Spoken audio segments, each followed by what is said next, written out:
Why does the black man serve the white man? Why does everything the black man do benefit the white man? Why does the black man say freedom is doing what I want to do? And why is it that everything he wants to do enriches the European? Welcome to the desert of the real. Peace, family. This is your brother, Mr. Holipsism. Happen to be up right now. It's like 5:53 in the morning.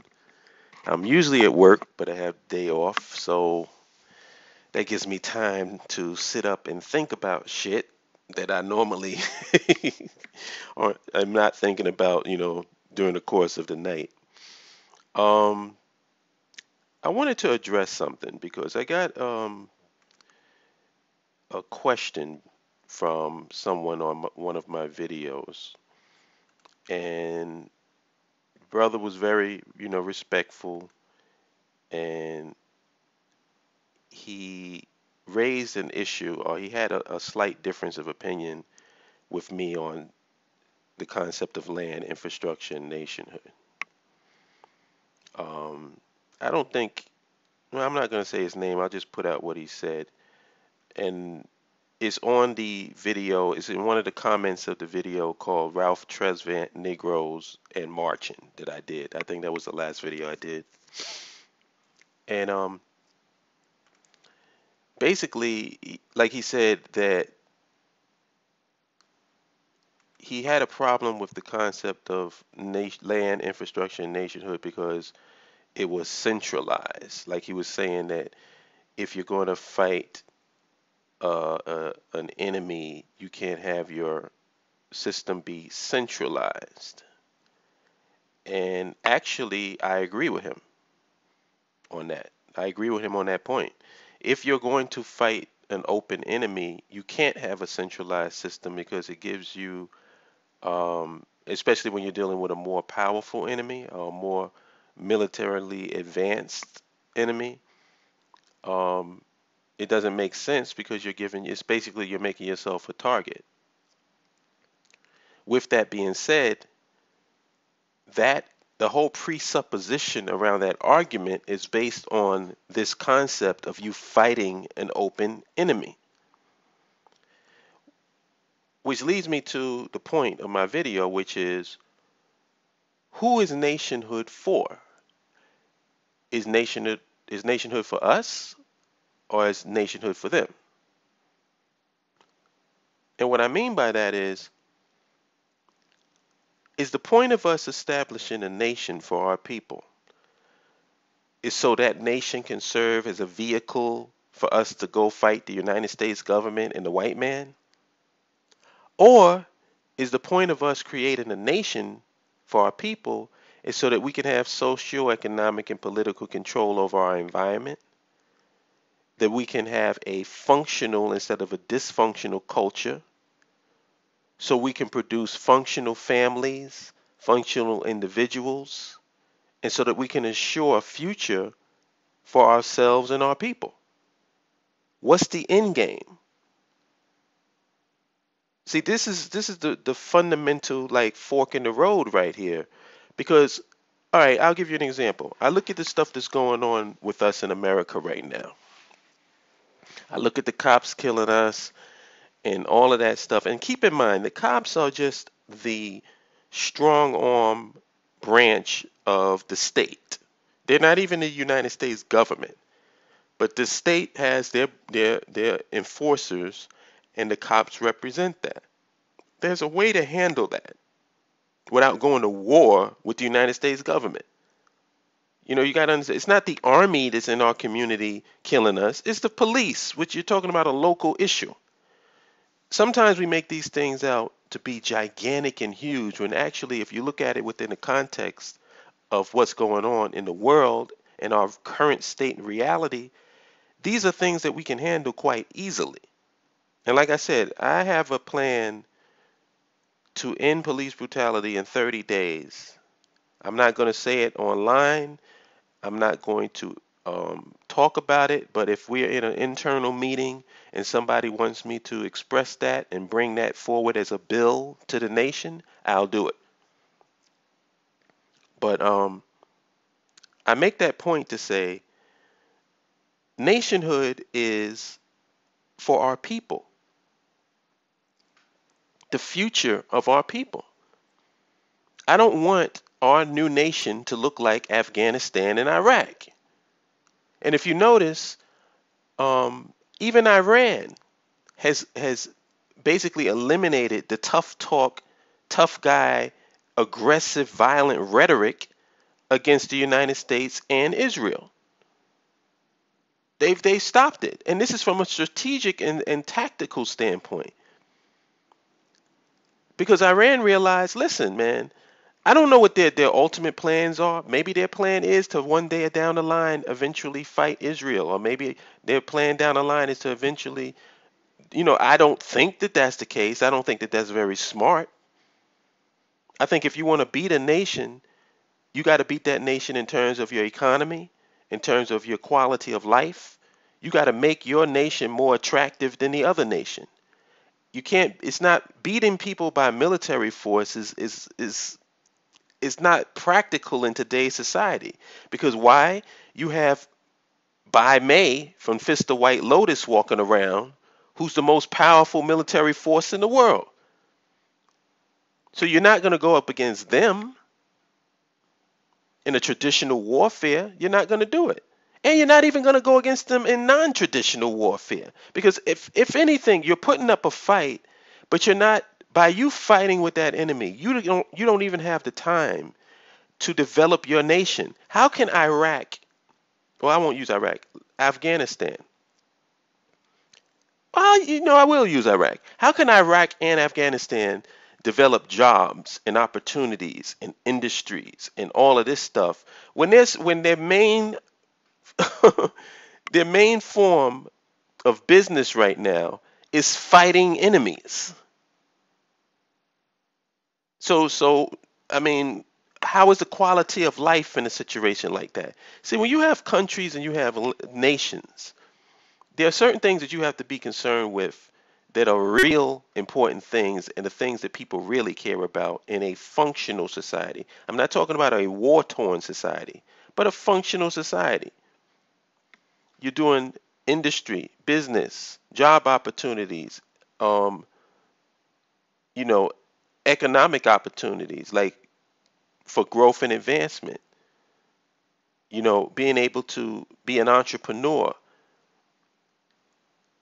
having roads and highways functioning and infrastructure that's modern and capable. You know what I mean? Things like this that you have to think about when it comes to nationhood.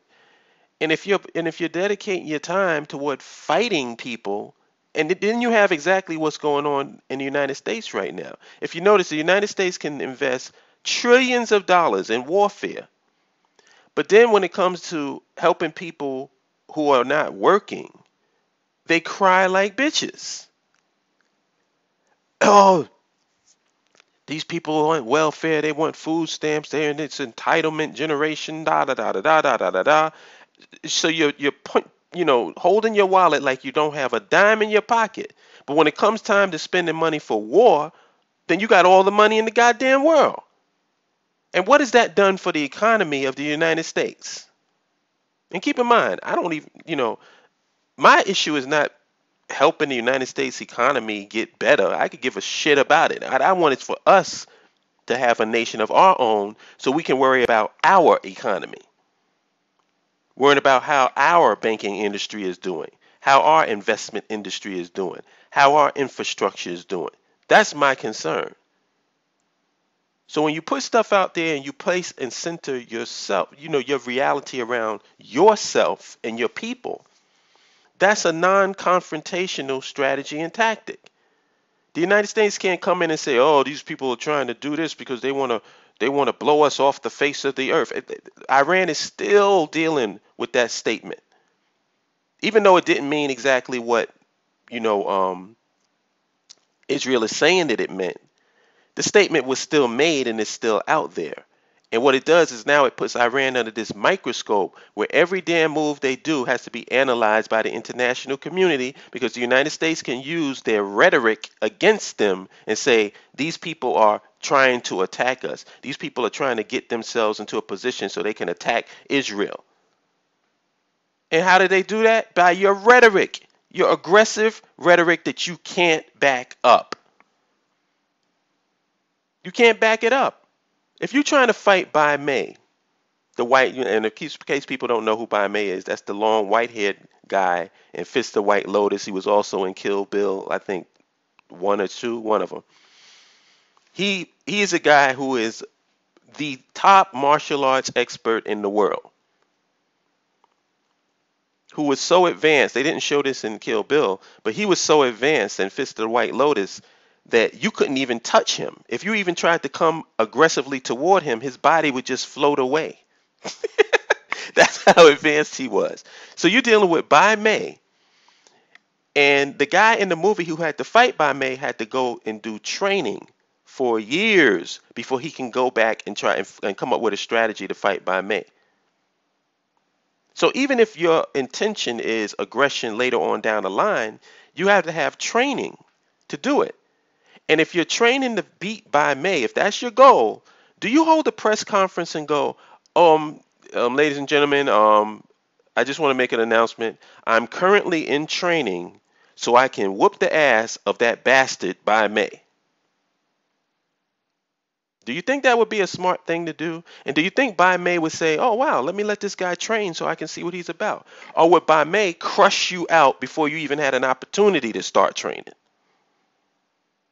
See, this is the reason why we need people who are diplomats, people who are strategists, and people who know how politics work to be in leadership positions when it comes to our people. Right now, we got every clown on the microphone spouting off whatever the hell they want to say, and people is listening to them and say, ooh, that brother sound deep. That brother's the truth. Da, da, da, da, da. That brother's speaking this and da, da, da, da. All this bullshit. When all we're doing is attempting to play poker and showing our poker hand and then starting playing after the fact. So, we need to ask ourselves a serious question. Are we in this nationhood thing so that we can have a future for our people? Are we so absorbed with the white man and so absorbed with the United States government and so absorbed with violence and violent rhetoric based on, and I'm not saying that it's wrong per se. I'm saying that it's counterproductive. I totally understand why you want to kill these people. I totally understand why you want to whoop the cops' ass. I understand all of that. I understand the aggression.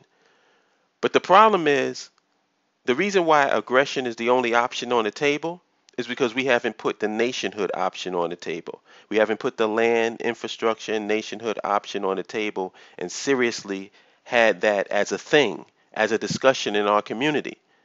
What we have in our community now is hopelessness.